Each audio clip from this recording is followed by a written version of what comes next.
जय श्री राधा कृष्ण। तेरा इश्क ही है मेरी भक्ति, मुझे और कुछ खबर नहीं। तुझे देख कर देखो कहीं और, मेरे पास अब वो नजर नहीं। बोला बांके बिहारी लाल की जय, मोर मुकुट बंसी वाले की जय, वृंदावन बिहारी लाल की जय। भगवान श्री कृष्ण का हमेशा से अपने भक्तों से यही कहना है कि तू करता वही है जो तू चाहता है और होता वही है जो मैं चाहता हूँ। तो तू वो कर जो मैं चाहता हूँ, फिर होगा वो जो तू चाहता है। सच्ची हमारे कान्हा बहुत दयालु हैं, कृपालु हैं, अपने भक्तों का बहुत ध्यान रखते हैं। बट उससे पहले जो परीक्षा होती है, आधे से ज़्यादा तो उसी में फेल हो जाते हैं और भक्ति मार्ग से पीछे हो जाते हैं। ऊपर से माया और कलयुग ऐसे प्रपंच दिखाते हैं कि भक्ति करना वाकई मुश्किल हो जाता है। देखो, जब हम अपने इष्ट अपने प्रभु के सामने संपूर्ण समर्पण कर देते हैं, तब हमें किसी चीज की चिंता नहीं होती। हमारी चिंता हमारे नाथ हमारे प्रभु करते हैं। क्यों सही कह रही हूँ? और इस बात को प्रमाणित करने के लिए अपने कान्हा की कृपा और भक्त के प्रेम की एक अद्भुत सत्य घटना बताती हूँ। ये घटना हुई हमारे भक्त जस्सू जी के साथ।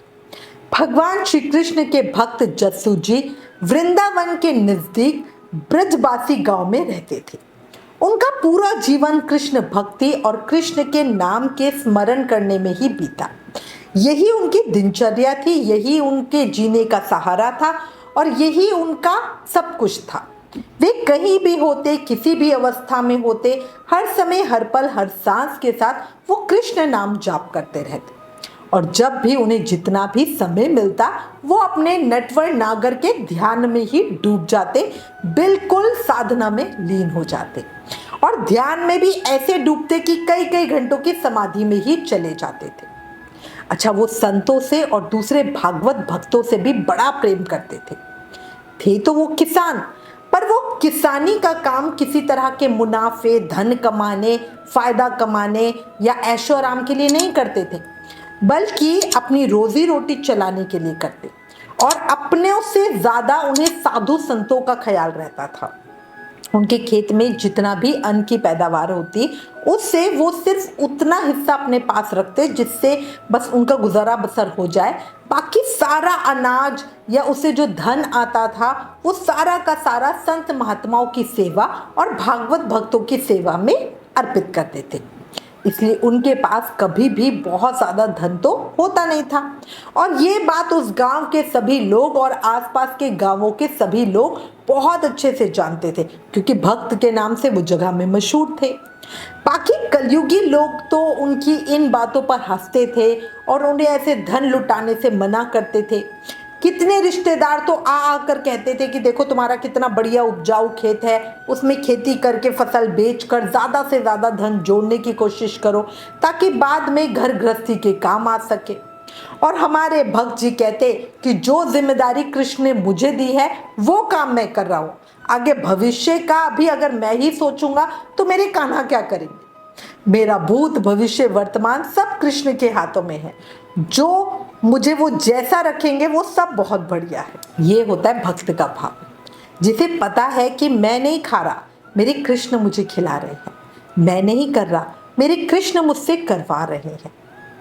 अब हमारे भक्त जी तो भक्ति में बिल्कुल पक्के थे, पर कभी कभी जीवन में कुछ घटनाएं हम जैसे पापियों को सिखाने के लिए भक्तों के जीवन में होती हैं, जिसे हम लोग भी सीख ले सके। ऐसा ही एक बार कुछ भक्त जी के जीवन में भी हुआ क्या? एक दिन की बात है, एक बार भक्त जी खेतों में हल चला रहे थे। अब हल चलाते चलाते वो काफी थक गए, तो थोड़ी देर विश्राम करने की इच्छा से उन्होंने अपने बैलों को एक पेड़ के नीचे बांध दिया और एक पेड़ के नीचे खुद आंखें मूंद कर आराम करने के लिए बैठ गए। और आंखें मूंद कर वो अपने ठाकुर को, अपने इष्ट को, अपने काली कमली वाले को ध्यान में लग गए और धीरे धीरे ध्यान में ऐसे मग्न हुए कि वो बिल्कुल साधना में ही चले गए। तभी कुछ चोर वहां आए और भगत जी को ऐसे पक्का साधना में बैठा देखकर वो तो समझ गए कि भाई ये तो हिलने डुलने वाले नहीं है। और उन्होंने क्या किया, वो उनके बैल चुरा कर ले गए। अब भक्त जी तो प्रभु के ध्यान में लीन थे, पर हमारे श्याम सुंदर के ध्यान में भक्त ही थे। हमारे प्रभु को अपने भक्त की चिंता होने लगी। प्रभु सोचने लगे कि मेरा भक्त जो संतों और मेरे दूसरे भक्तों की सेवा करता है, उसके उन सब के बारे में चिंता करता है, वो जब नींद से उठेगा और अपने बैलों को अपने पास नहीं देखेगा तो उसका मन बड़ा उदास हो जाएगा। बस ऐसा सोचकर मेरे लीलाधर श्री कृष्ण ने अपनी दिव्य लीला से वहां पर ठीक वैसे ही 2 बैल प्रकट कर दिए। अब भक्त जसू जी जब साधना से ध्यान से उठे और उन्होंने, भाई जैसे वो लेटे थे वैसे ही सब चीजें थी, उन्होंने अपने बैलों से हल चलाना वापस से शुरू कर दिया। उन्हें तो पता ही नहीं चला कि ये बैल मेरे नहीं है या भगवान श्री कृष्ण ने अपनी दिव्य लीला से, दिव्य शक्ति से इन्हें प्रकट किया। उन्हें तो कुछ भी नहीं पता था। भक्त जसू जी का जीवन तो वैसे ही आनंद और भक्ति में था, पर दूसरी तरफ चोरों को अपनी करनी का फल मिला और उन्हें लकवा मार गया, मतलब पैरालाइज। ना हिलने के, ना चलने के, ना बोलने के रहे। और आश्चर्य की बात, 3 चोर और तीनों को एक साथ लकवा मारा। चोरों के पड़ोसियों ने उन पर दया खाकर उन्हें दूसरे गांव इलाज के लिए ले गए और वहां पर आश्रम में छोड़ आए। चोरों को एहसास था कि हमने भगत जी के घर चोरी की है, इसी से हमें ये दंड मिला है, क्योंकि तीनों को एक साथ लकवा मारना नॉर्मल बात नहीं थी। और ये बात वहां पे हर किसी ने उन्हें कही। 3 जने साथ रहते, तीनों को इकट्ठे हो गया, मतलब ये वाकई बहुत बड़ी बात थी। पर बेचारे उस समय क्या ही करते। पड़ोसियों ने दूसरे गांव इलाज को तो छोड़ दिया, पर वहां पर देखभाल करने वाला कोई नहीं था। ऐसे तैसे 1 साल बीता। चोर पूरी तरह तो नहीं, पर कुछ हद तक ठीक हो गए। पैर से तो धीरे धीरे चल पा रहे थे, पर जीभ टेढ़ी होने से ठीक से बोल नहीं पा रहे थे और सीधा हाथ तो उनका बिल्कुल काम नहीं कर रहा था। उल्टे हाथ से थोड़ा अपना खाना पीना, कुछ थोड़ा बहुत काम कर रहे थे। वापस अपने गांव लौटे। बैलों को पड़ोसियों ने ले लिया था, वो ही उनको चारा डालते थे और उनसे काम लेते थे। अब चोरों के वापस आने पर पड़ोसियों ने बैलों को उनके आंगन में लाकर बांध दिया। अगले दिन वो चोर भक्त जसू जी के खेत पर आए तो देखकर हैरान रह गए कि जसू जी तो पहले के जैसे ही खेती कर रहे थे और उनके पास ठीक वैसे ही बैल भी थे। अब वो तो बड़े हैरान, वो तो बड़े परेशान कि भक्त जी के पास बैल कैसे आए। पूरे साल भर वो जहां आश्रम में इलाज के लिए गए थे वहां पर वो यही सोचते रहे कि भक्त बैल के बिना बड़े परेशान हो रहे होंगे और हमें दिन रात कोस रहे होंगे, इसी से ये इतनी गंदी बीमारी का श्राप हमें मिला है। पर जब वो यहाँ पहुंचे तो यहाँ की तो कहानी ही अलग थी। भक्त जसू जी तो आराम से खेती कर रहे थे।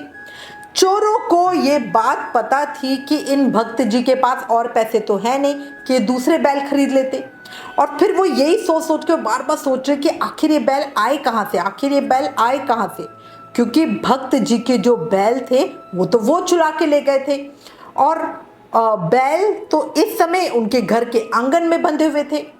पर फिर भी जांच करने के इरादे से वो घबराकर भागते हुए अपने घर गए और घर जाकर ये देखकर हैरान रह गए कि उनके घर पर तो वाकई जस्सू जी के बैल खड़े हुए हैं, बंधे खड़े हुए हैं। वो वापस दोबारा भक्त जस्सू जी के खेत पर आए, वहां पर भी ठीक वैसे ही बैल बंधे हुए थे। और हैरानी की बात थी कि भक्त जी के एक बैल के गले में काला सा धब्बा था और दूसरे बैल की पूंछ के पास कटे हुए का निशान था, और ठीक यही निशान उनके घर में बंधे बैलों पर भी था। मतलब भक्त जी के पास बंधे बैल और उनके घर में बंधे बैल दिखने में बिल्कुल एक जैसे थे। और ये कैसे हो सकता है भाई, अगर हम दूसरे बैल खरीदेंगे भी तो वो कुछ तो अलग होंगे ही ना। वो चोर बहुत हैरान और परेशान हो गए कि ये कैसे संभव हो सकता है, क्योंकि ये बात तो अच्छी तरह से जानते थे कि भक्त जस्सू जी के पास पैसा तो था नहीं, और अगर वो खरीदते भी तो कुछ तो फर्क आता ही है ना। और वो एक जोड़ी बैल खरीद सके ऐसा उनके पास कोई भी इंतजाम नहीं था। लेकिन बैल अभी भी उनके खेत में ही बंधे थे। बस ये सोच सोच के उनका सर घूमे जा रहा था, वो परेशानी हुए जा रहे थे। आखिरकार ये बैल आए कहाँ से, आखिरकार ये बैल आए कहाँ से। इन्हें बहुत अपराध बोध भी हो रहा था, इनकी आत्मा इनको कचोट रही थी, ये पश्चाताप की अग्नि में भी जल रहे थे और इनकी आंखों से आंसू की धार भी बह रही थी। अब वो और ज़्यादा बर्दाश्त नहीं कर पाए और वो रोते रोते सीधा जस्सू जी के पास पहुंच गए और उनसे हाथ जोड़कर बोले, भक्त जी हमें माफ़ कर दो, हमें माफ़ कर दो, हमें माफ़ कर दो। अब भक्त जी को तो किसी बात का कुछ पता ही नहीं था, सो वो बोले कि भैया माफ़ी क्यों मांग रहे हो, तुम लोग हो कौन। तो चोर बोले, भक्त जी आपको एक राज की बात बताना चाहते हैं, आप सुनो। हमने आपके 2 बैल 1 साल पहले चोरी कर लिए थे और पर अब आ जाके और उसी के बाद हमें लकवा मार गया और आज हम इलाज करके वापस आए हैं और आपके पास यहाँ आकर देख रहे हैं तो बिल्कुल हूबहू बैल आपके पास यहाँ खड़े हुए हैं। हमें तो ये समझ नहीं आ रहा आपके पास ये बैल आए कहाँ से। चोरों की बात सुनकर भक्त जस्सू जी 2 मिनट तो सोच में पड़े, फिर अपने मुरलीधर की माया समझ गए और उन चोरों की नादानी को देखते हुए हंसने लगे और हंसते हुए उनसे बोले कि तुमने तो 1 साल पहले दोनों बैलों को चुरा लिया था, लेकिन वो जो माखन चोर है ना, वो अपने भक्तों की रक्षा स्वयं ही करते हैं। लगता है भगवान श्री कृष्ण स्वयं आकर मेरे पास इन बैलों को बांध कर चले गए, क्योंकि मुझे तो कभी नहीं पता चला कि मेरे बैल है नहीं। अब तो भक्तराज की बातें सुनकर वो चोर और जोर जोर से फूट फूट कर रोने लगे और उनके पैरों में गिर पड़े। वो तुरंत अपने घर गए और जस्सू जी के जो असली बैल थे वो उनके खेत पर लेकर आए और पेड़ के पास बांधा। जैसे ही बांधा तो देखते देखते उनकी आंखों के सामने वहां बंधे दोनों बैल एकदम से गायब हो गए, एकदम अदृश्य हो गए और ये चोरों ने साक्षात अपनी आंखों से देखा। भक्तराज की ऐसी लीला देखकर वो चोर उनके चरणों में गिर गए और भक्तराज से क्षमा मांगते हुए कहने लगे कि हमें क्षमा कर दीजिए, हमें क्षमा कर दीजिए और हमें अपनी शरण में ले लीजिए, हमें अपना शिष्य बना लीजिए। तब भक्त जस्सू ने प्रसन्न होकर उन चोरों को क्षमा कर दिया और उन्हें अपना शिष्य बना लिया। अब वो शिष्य कहने लगे कि भक्तराज हमें कोई आदेश दो, हमें कौन सी सेवा करनी है। तब भक्त जस्सू जी बोले कि सबसे पहले तो वादा करो कि आज के बाद कभी चोरी का कोई भी काम नहीं करोगे, खाना मिले तो खाओगे, नहीं मिले तो भूखे रह जाओगे, पर चोरी नहीं करोगे। और दूसरी बात, यहाँ पर जो भी साधु संत महात्मा आए उनकी सेवा करना। चोर तो बड़े ही प्रसन्न हुए, बोले भक्तराज आपके आशीर्वाद से हम आपके शिष्य बन गए हैं और अब हम कोई भी ऐसा काम नहीं करेंगे जिससे आपको हमें शिष्य कहने में शर्म आए, और जब भी कोई साधु संत महात्मा यहाँ आएंगे तो हम उनके हर तरह से सेवा करेंगे। अब उसी क्षण पर एक साधु भक्त, एक संत महात्मा आए तो वो चोर जल लाकर उनके चरण धोने लगे और जैसे ही वो चरण, क्योंकि तीनों का एक ही उल्टा हाथ काम कर रहा था, सीधा हाथ तो तीनों का काम ही नहीं कर रहा था, पर देखते ही देखते उनका सीधा हाथ काम करने लगा और टेढ़ी जीभ भी अपने आप सीधी हो गई और वो तीनों ठीक से बोलने लगे। आज उन्होंने संतों की सेवा का प्रताप, भक्त की भक्ति और भगवान की कृपा का साक्षात चमत्कार देख लिया था। उसके बाद जीवन प्रियान तीनों भागवत भक्ति में लगे रहे। बोला भक्त और भगवान की जय। ऐसी है हमारे प्रभु की माया, भक्तों के लिए क्या क्या करते हैं। सच्ची अपने ठाकुर, अपने गिरधर, अपने मुरलीधर पर अटूट विश्वास रखो।